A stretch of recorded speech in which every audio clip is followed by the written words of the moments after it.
All right, good afternoon, students. My name is Andrea Kayci. I'm the Executive Director of Washington Business Week, and I'm really excited to share with you our speaker series sponsored by PEMCO Insurance.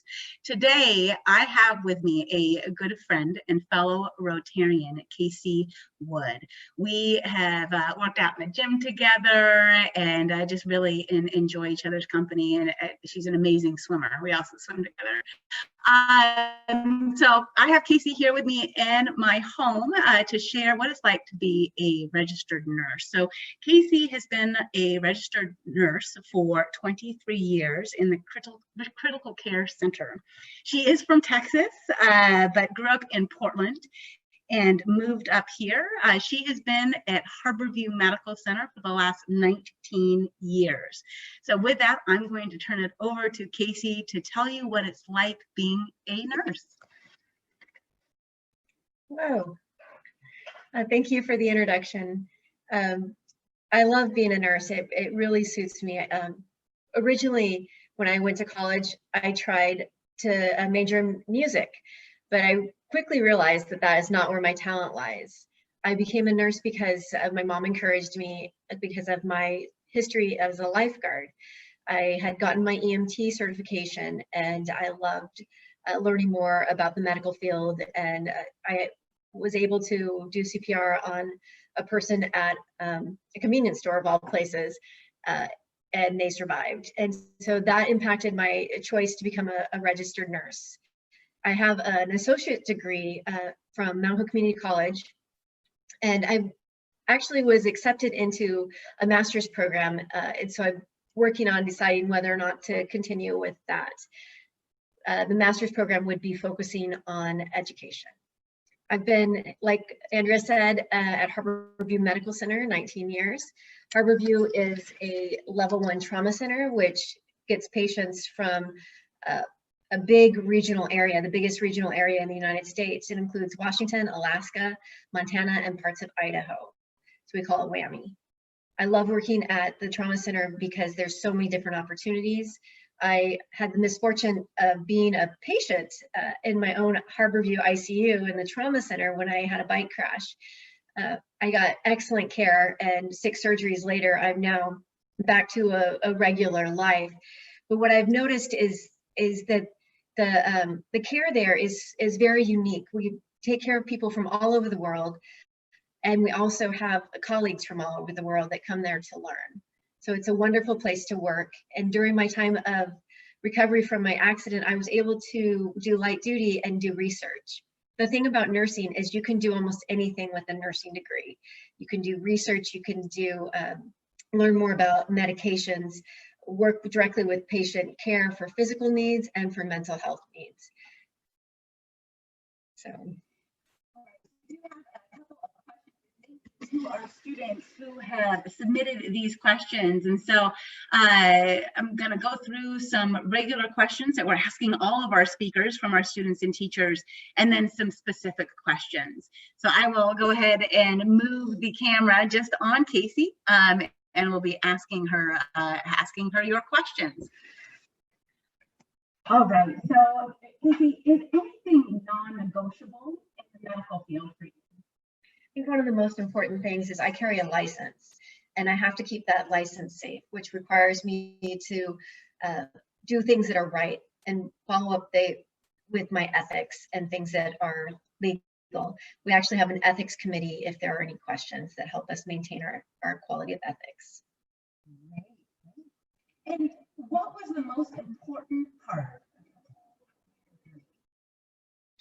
My journey is still going. I think that every day you have to show up and be willing to give 100%, which is hard to do that every day. But every day is a new day, and you learn something new if you put yourself out there, and you can make such a difference in somebody's life every day that you're at work.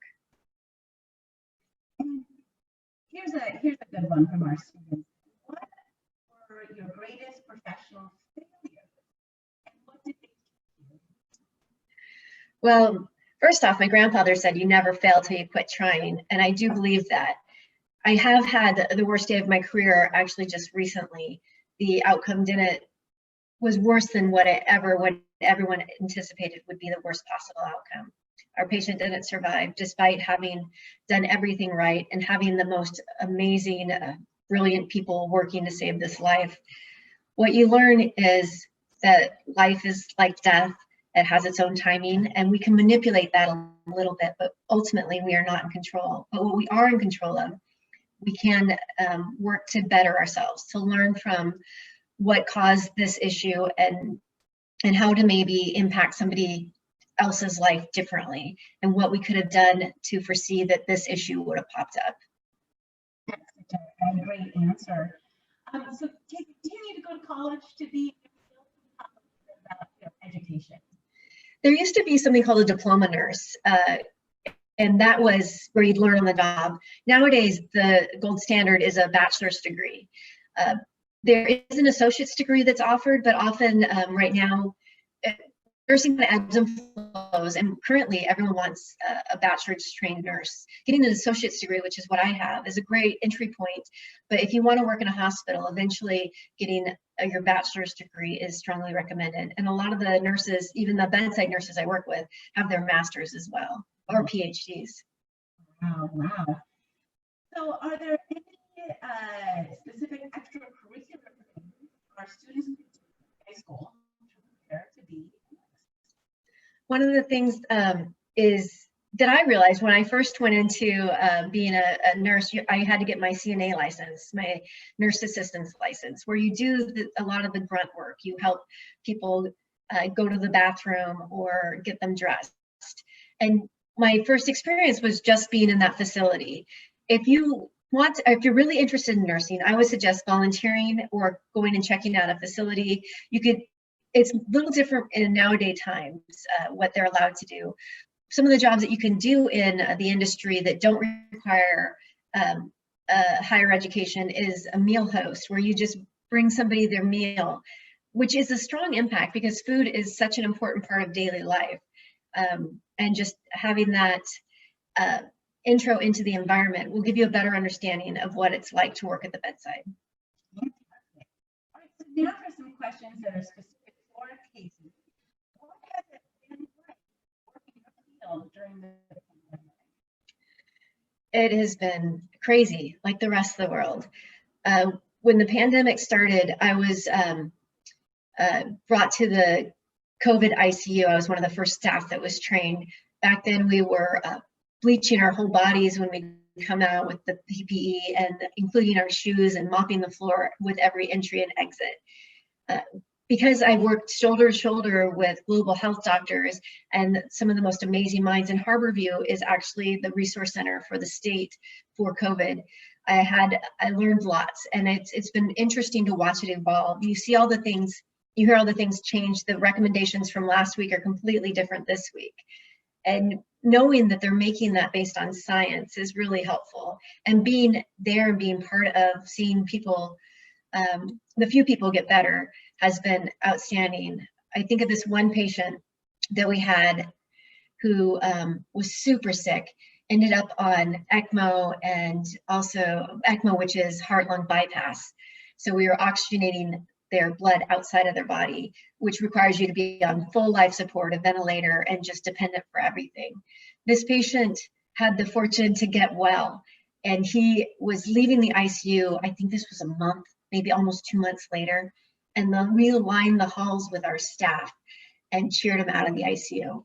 We all worked so hard. He worked so hard to get well, and it was just something I hadn't seen before. We've seen people be so sick for so long, but never as sick as COVID, and just have that group come together and that triumph over winning with this one person.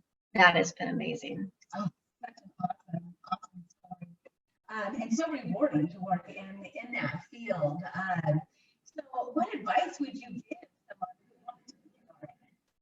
I think the most important thing with being a nurse, we're considered the most honest profession.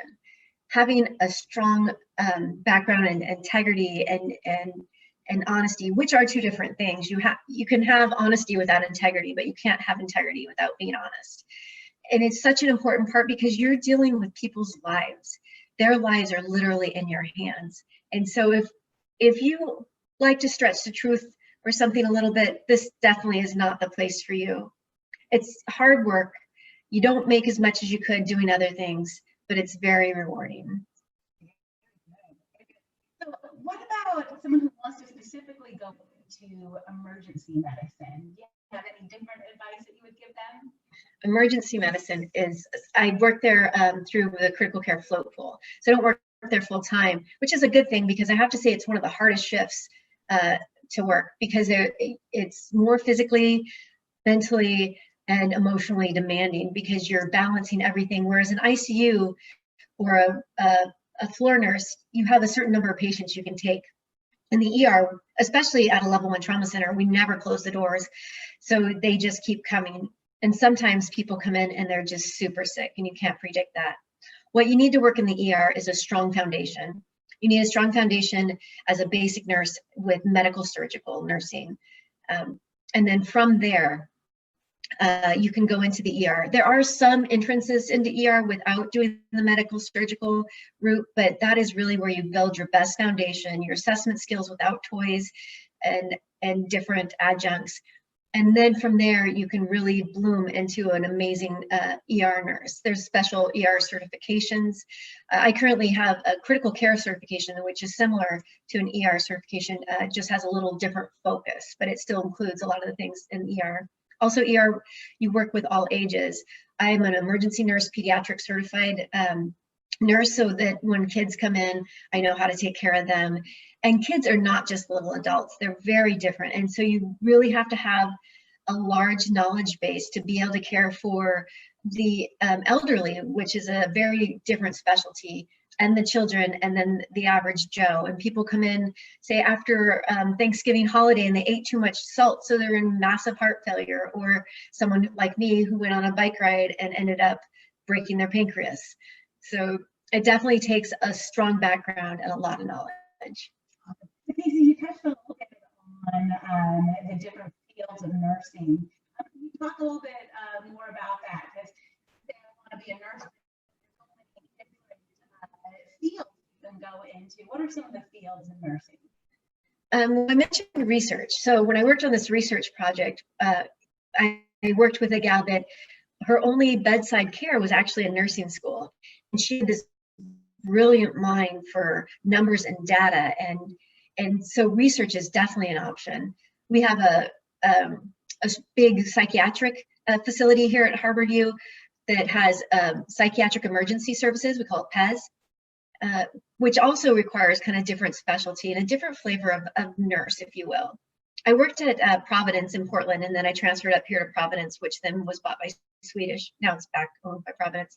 And that kind of nursing, we did more of the bread and butter, the daily stuff. So you could work bedside doing medical surgical.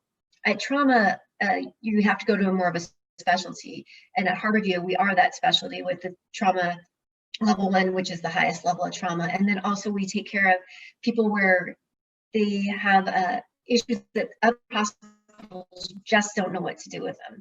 And so it's been interesting because you're solving this puzzle. With a strong foundation in trauma and medical surgical, you could do flight nursing. Flight nursing is a great thing, but it's also very physically demanding, and their hours are really unique. The other thing you could do is travel nursing, and you can work anywhere in the world. With nursing, you can do almost anything and do it almost anywhere. It offers such a wide variety of options. We talked about your hours. Can you expand on the schedule? So currently our hospital chooses to do 12-hour shifts, which is great because you have less transitions. So it's more continuity for the day for the patient, and especially in the ICU, because a lot of things can happen, later in the day. So it helps with that continuity. So I work 3 12-hour shifts a week. The state allows us to work, instead of 3 a week, is 6 in 2 weeks, because we often work weekends and holidays. It's kind of our work family is who we spend our holidays with. It's nice to have 4 days off a week. You can get a lot done, but those are long days. But the days really flow quickly. There are different options. I work sometimes in the cath lab, and a lot of their primary staff work a combination of 8s and 10s. So just like there's so many different fields in nursing, there's also different opportunities to work different hours depending on the flexibility you have. Surgery centers don't do holidays and weekends as much, so that's an option if working weekends is not your favorite. You do get extra money for the weekends and holidays, which is a bonus. So do you think that field has changed forever? I definitely do. I think the world has changed forever, and finding that new norm is going to be challenging. The medical field is really based on science. And if you think about all the viruses that we've had, especially like HIV, remember when that was new and how much we know about it now. We're going to continue to learn and grow and figure out this COVID-19 and how to best prevent and cure the patients that get it. And that's going to impact how, like nowadays, we put bracelets on patients before they go to a procedure to test for COVID. And most of the times it's pretty accurate. There are some surprises. So we still have to have that general protection. Wearing a mask all the time at work or out in the environment is kind of challenging. And it does make it hard to say, get your hydration in, but it's definitely worth it because even this little inconvenience. I mean, when you're little, you probably didn't want to wear clothes for sometimes. It's just a new accessory. We'll get used to it. So pretty soon it'll be the new norm, and it'll be like, what was life like before? How about let's talk about the diversity of the workforce, people you train? So we have people from all over the world. There was this family with this unusual aneurysm. Because aneurysms can be genetic, and it was a brain aneurysm. We had them come from, oh gosh, I'm trying to remember the country, but far, far away. They didn't speak the language, so we had to have an interpreter. But because we are so specialized and we have some of the most incredible providers at our place, they came all the way to our country to have their surgery. We also have people from all over the world that we get to work with because they come to our facility to learn, because we are on the cutting edge and we are doing some of the most amazing things in healthcare and learning constantly, because we do a lot of research. We have a big research facility attached to Harborview, in addition to having some brilliant people who work. Fantastic. And the last question before we wrap up, what's the biggest challenge in your career as a nurse? I think burnout. The job is hard. I could have stayed at Providence or Swedish, made more money, had an easier shift. I choose to work at Harborview. I choose to make less money and work significantly harder physically. And it just,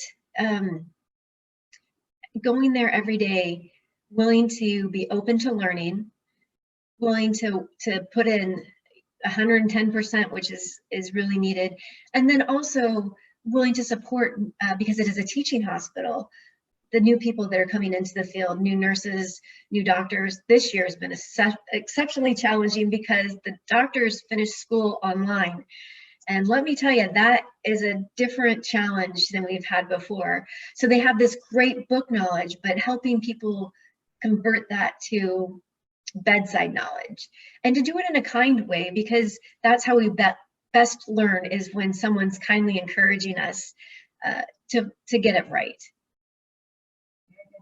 Kayci, I know I said that was the last question, but I have one more question. Knowing that you are in a stressful situation, our students are working so hard. They go to school all the time, or full time, they have extracurriculars, there's activities, they're under so much stress. So how do you deal with stress in your life? What advice would you give students that are just overwhelmed with the stress of life? How do you deal with that kind of stress? So what's really interesting is I just completed a research project about stress. And they gave us great devices to help kind of monitor our bodies to show the stress. So the one most important thing is you need to be in touch with your body. if you're feeling stressed out, you need to figure out what works best for you in that particular situation. For me, sometimes is riding my bike.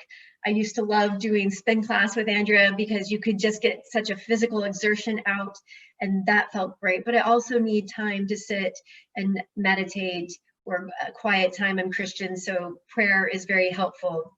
But taking time for personal self-care. Maybe for you, one moment is a hot bath, or maybe it's a cup of tea, or on a hot summer day, maybe sticking your toes in a cool stream. But taking time to value yourself and to let yourself have those feelings.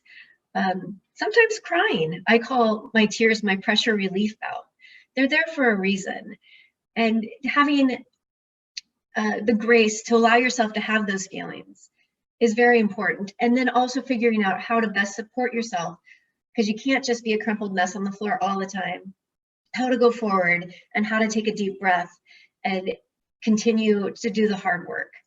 And that's very individual, but there's lots of opportunities to find help out there. There are counselors and stuff, or groups that can help you learn what is your best coping tools to keep your resilience strong. Fantastic advice.